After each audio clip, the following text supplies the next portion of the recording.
Buongiorno a tutti, sono Roberto Rusticali in compagnia di Mirko Piran da Peraga di Vigonza, Giusto. provincia di Padova. Mirko aveva un impianto fotovoltaico con moduli SunPower.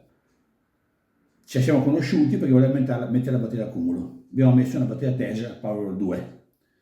Pochi mesi dopo, purtroppo, è arrivata una grandinata piuttosto potente e praticamente questa grandinata ha distrutto, disintegrato tutti i pannelli SunPower che erano sul tetto.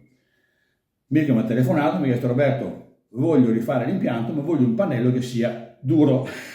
Sì o no? Giusto. Ha detto, deve essere un pannello duro. E ho detto: ok, ce l'ho, ti faccio avere un pannello Trina Solar doppio vetro plus che tiene oltre una pannella da gomma di grandine. Abbiamo la tranquillità che finché arriva una cosa così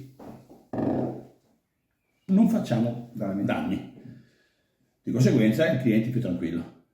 Adesso siamo in attesa di prossime grandinate, tocchiamo fare invece, sto scherzando, ma sono tranquillo che facciamo una bella figura perché il modulo è veramente buono. Detto questo, da quando c'è la batteria Tesla è molto soddisfatto delle bollette che ha pagato, quindi contento della bolletta della batteria, contento dell'impianto fotovoltaico, contento del nostro lavoro? Sì. Ringrazio anche lei, Roberto, per la disponibilità e la gentilezza.